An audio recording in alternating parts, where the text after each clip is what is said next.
Hello, my name is Waylon Lewis, and every week we'll bring you a new podcast with Elephant Journal.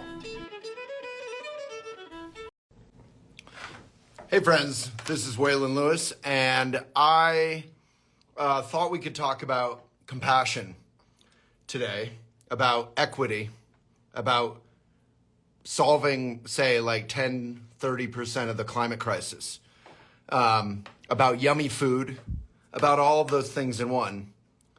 And it goes under a name that is a little less attractive than everything I just said, which is veganism. So when we hear that word, I feel like a lot of us get triggered these days instead of getting curious. So from a sort of heartfelt, empathetic, curious point of view, I thought we could explore that today. And we have one of the founders kind of the modern compassion for animals movement, big deal gentleman who doesn't consider himself a big deal, Gene Baur. He's been on the show before, founder of Farm Sanctuary, one of the first sanctuaries for animals. So if you love animals, if you don't love climate crisis,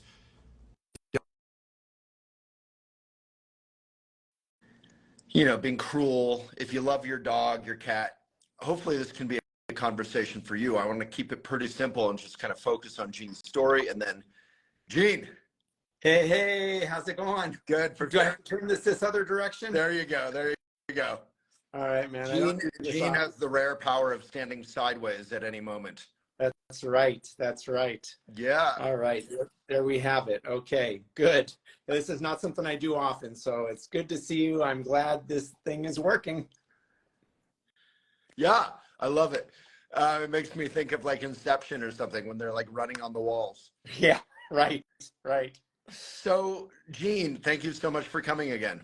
Yes, absolutely. It's great to be here. I really appreciate the way you address complex issues in nuanced, thoughtful ways, and the vegan world is it's very simple in some ways, but also very complex and deep in other ways.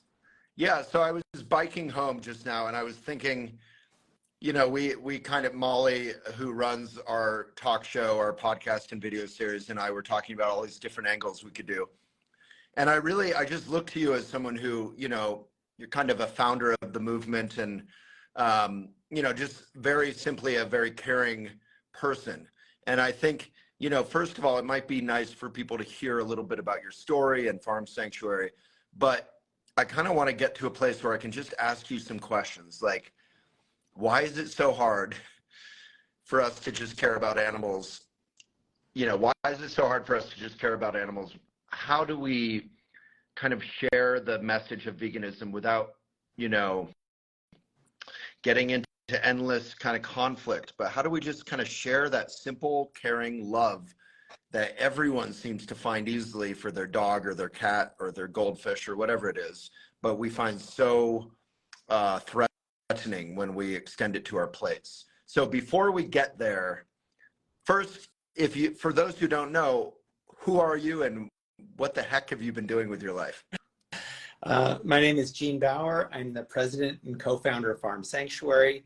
I've been a vegan since 1985, co-founded Farm Sanctuary in 1986, and we started by investigating factory farms to document conditions. Our thinking early on, and pretty simplistic, but it still has some resonance and relevance, but we thought if we went in and videotaped and showed people what was happening, everybody would be appalled and would stop eating animals. So I think Gene, I still believe that. I share stories all the time, and I'm always like unpleasantly surprised when 100% of my friends don't immediately say, wait, what? What are we doing? No way am I doing that. Yes, so there's like this awareness about the problems, and then there needs to be the opportunities to live differently. And we live in a sort of machine where factory farming gets literally billions of dollars from the government, where there's advertising all around us saying, this is how we're supposed to eat. Most people around us are eating animal products without thinking about it.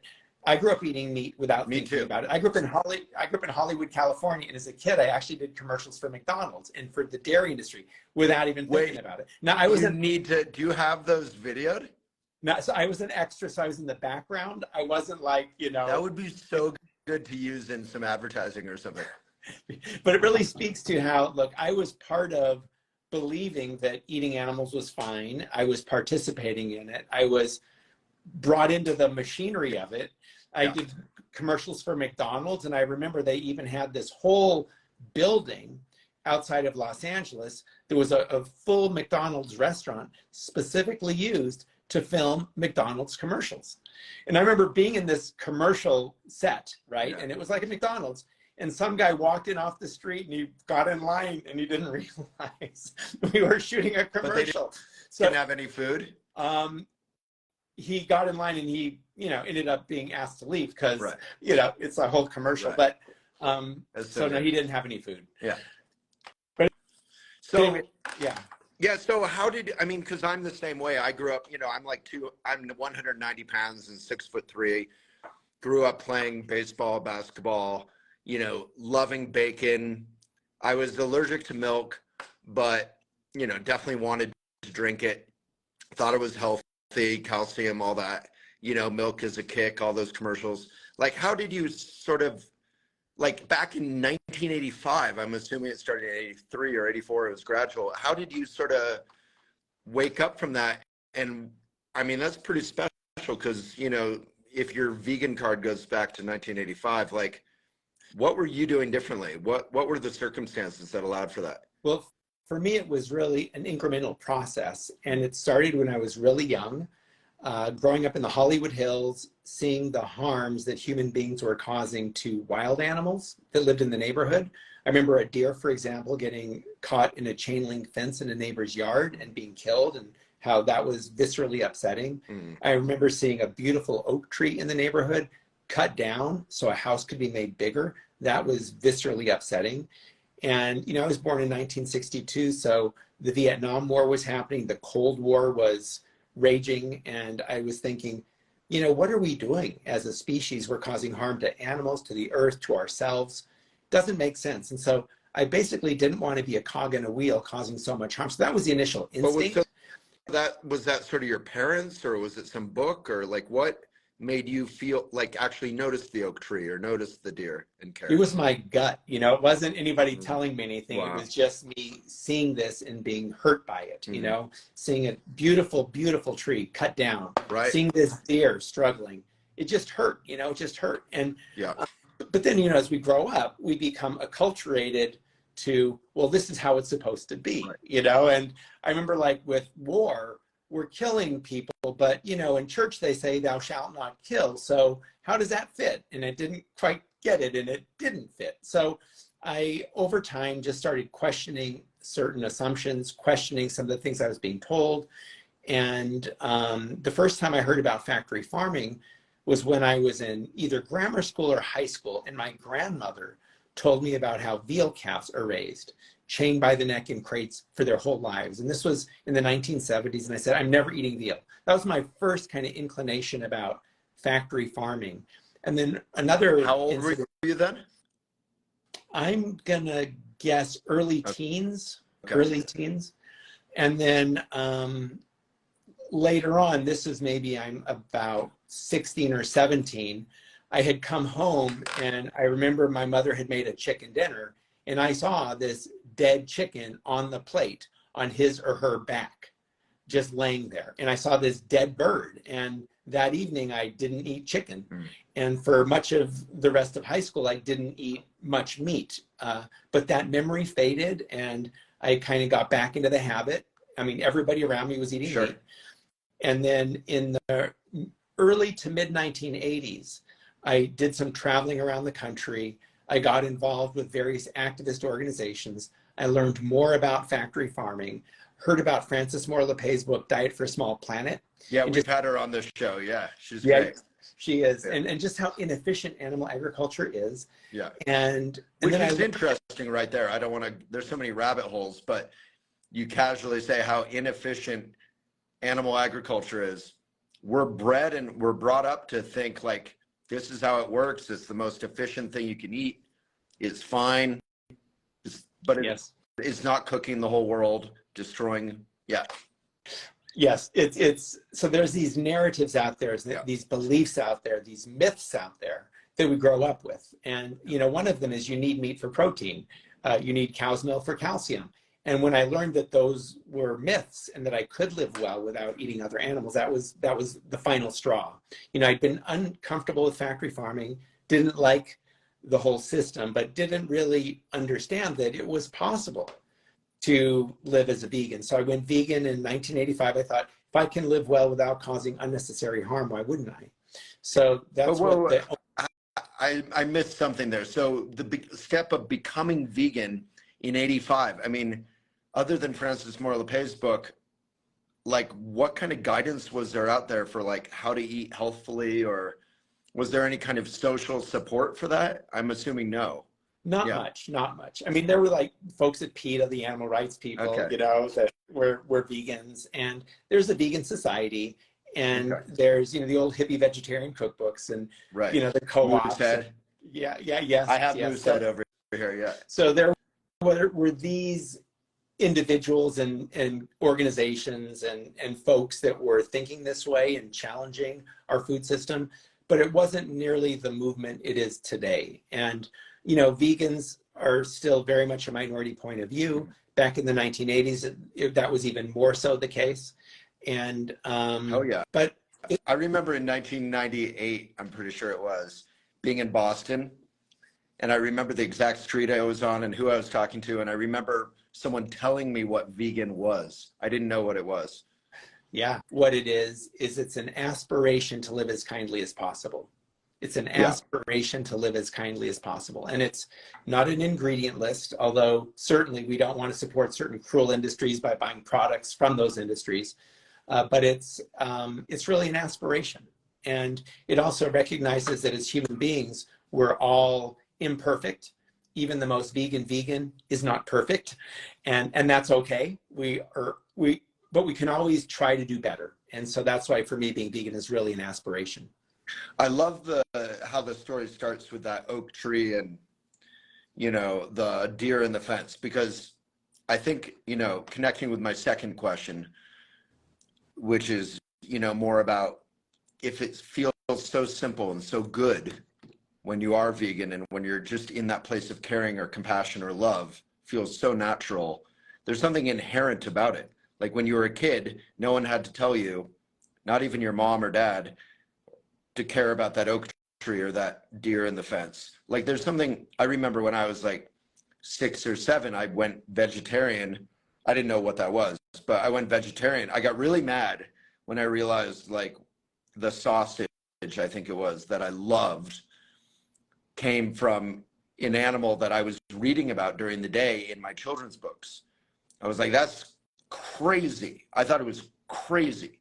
And I went vegetarian. I don't think I went vegan. I don't know if I understood everything, obviously, but it only lasted like, you know, a week or two, because again, there was no support and I was like just being a weird kid. But there's something inherent when you're a kid or you're just an open-hearted adult and you say, wow, this is crazy. Like I have a puppy underneath the table right now. And when people are arguing with me about veganism, which is all the time, I always say, if I invited you over for a barbecue and while you were here, I just took a knife and shoved it up Winfield's brain and took his fur off and started cooking him, like I wouldn't even get far in that process before you were not only horrified, but calling the police. And yet every other animal, and my career would be over, my reputation would be over. I'd be locked up, I think, I hope. But with every other animal, pretty much, like veal, these beautiful little sweet calves that are a result of our dairy consumption, as you know, like that's not even a problem, right? Yeah. No, it's amazing how such cruelty can be normalized and accepted and participated in by so many people. Yeah. And these are not bad people. It's just we kind of grow up with certain beliefs. We have certain systems around us, you know, like our socioeconomic system where there's all these fast food hamburgers, there's all this factory farmed food that's widely accessible. We also have belief systems. You know, we believe we need this stuff, and we believe that factory farming is efficient when in fact it is not. So there's all these narratives Right. and these beliefs we have that we just need to think about more carefully, with more grounding in empirical reality, and then ultimately to make choices that are better aligned with our own values. So we don't say, don't tell me, I don't want to know, factory farming is so upsetting, which so often people say, which means most people still have this compassion, this empathy. They don't want to support unnecessary cruelty, but also eating plants instead of animals is better aligned with our interests. We're eating food that's making us sick. You know, it's been estimated we could save 70% on healthcare costs by shifting to a whole food plant-based diet. And animal agriculture is one of the top contributors to the most significant environmental problems, including the climate crisis. So it's not in our interest. It's not aligned with our humanity, but we're doing it. So there's systems and structures in place that normalize it. And part of those are social systems and the people around us. And then the narratives. And whenever there is a challenge to the dominant narrative, to the powerful industry of animal agriculture, there's a counter narrative off.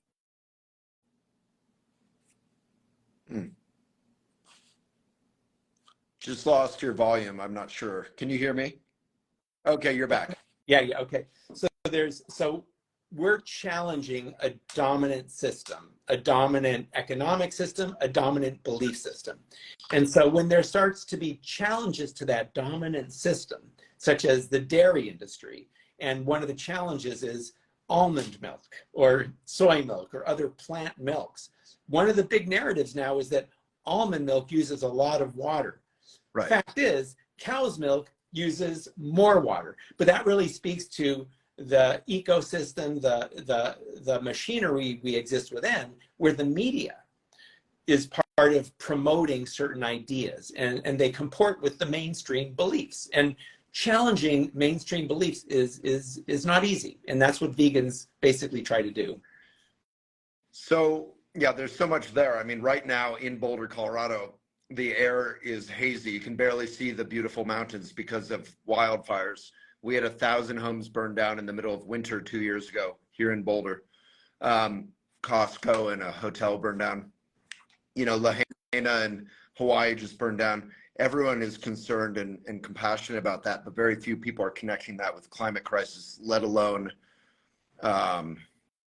you know, animal agriculture. And I think a lot of people vaguely acknowledge, yeah, probably climate crisis is playing a role in the fires, but like the overwhelming focus in response to the fire in Hawaii, let alone Greece and Canada and everywhere, is let's help the people, let's, you know, address the sort of symptom, which is obviously important, but none of us seem to be, as a society, you know, saying, wow, we need to radically change our relationship to this planet for our own sakes, for the sake of animals, for the sake of the planet, for the sake of all future generations, our children and all that. So I guess I'm, you know, wondering, you know, the very, very simple question I kind of want to ask you, because I feel like you're just a big sweetheart and in authority on this on some level, is how do we have these conversations? Because I was like, I'm 49.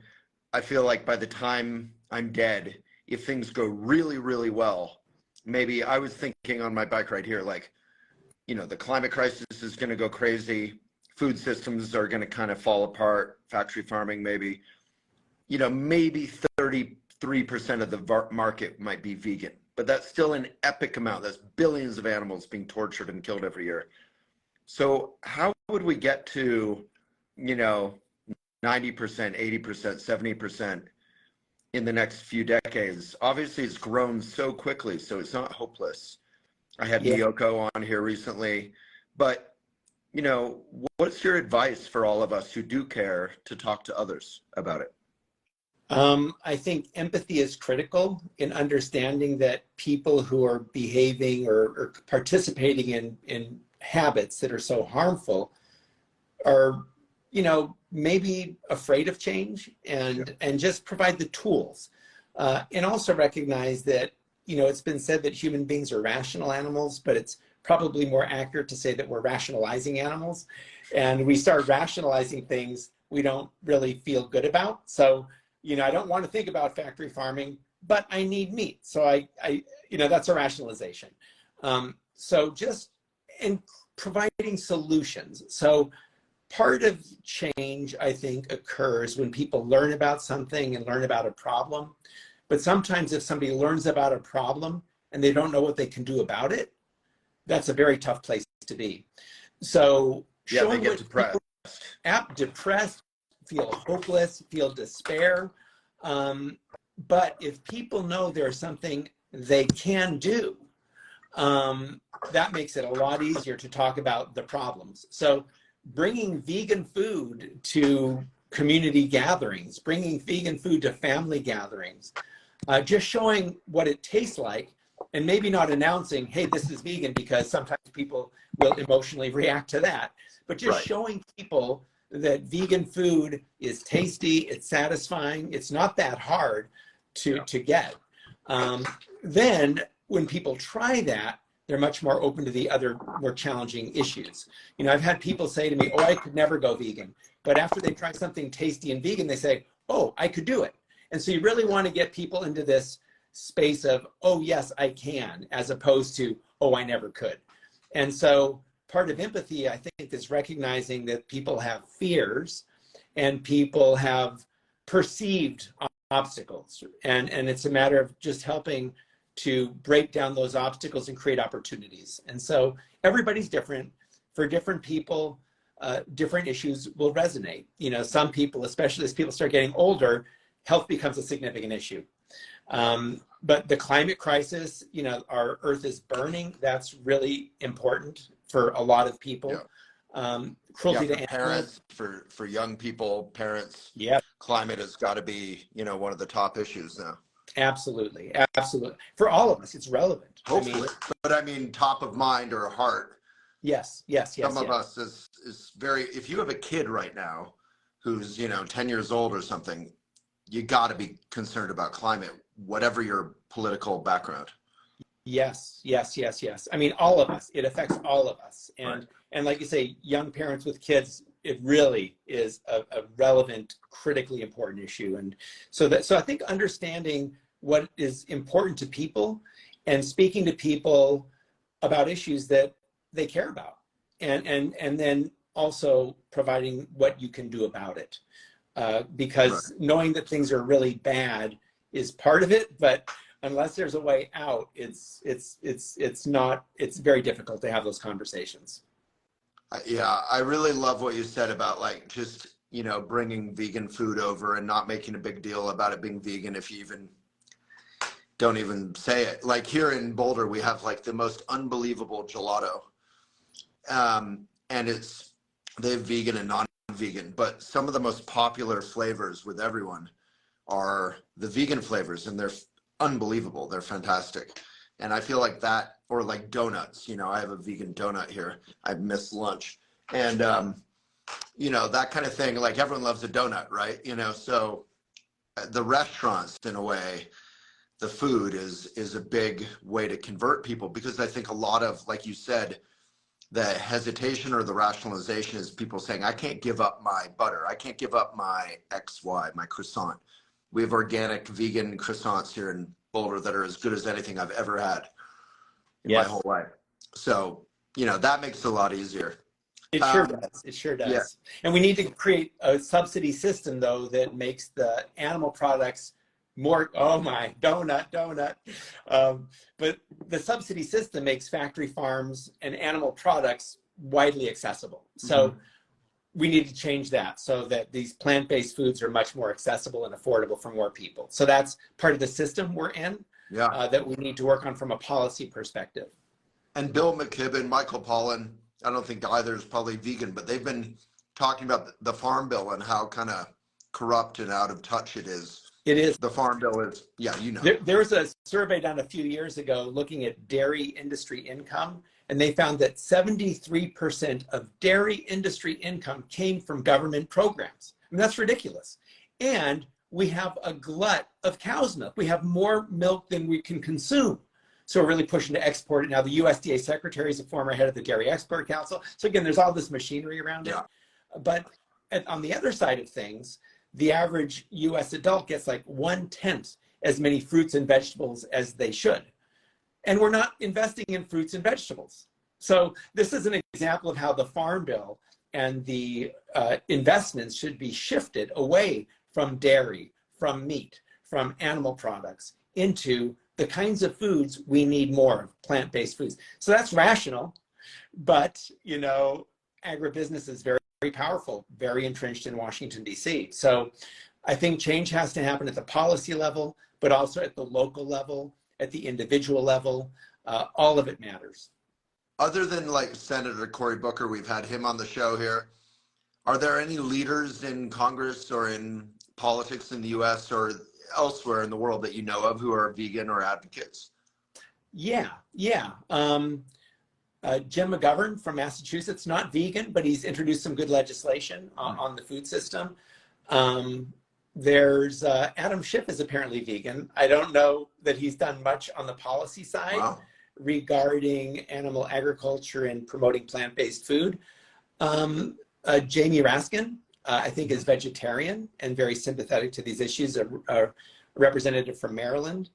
But these issues also kind of cut across political lines. You know, I think about, for example, Matthew Scully, who used to be a speechwriter for President Bush, and he wrote a book called Dominion, The Power of Man, the Suffering of Animals, and the Call to Mercy. And he talked about how, you know, mercy to the least of these is a value that shouldn't be liberal or conservative. It should appeal to all of us. Right. And so I think that these issues really can resonate with people from all walks of life. Yeah, amen. Thanks for listening. Hope you're getting a lot out of it. The full conversation is on our indie platform that supports and continues our work, elephantjournal.com/videos. You can subscribe, listen, watch, and participate there. And when you do so, you'll keep these mindful videos and podcasts going. elephantjournal.com/videos. May it be of benefit.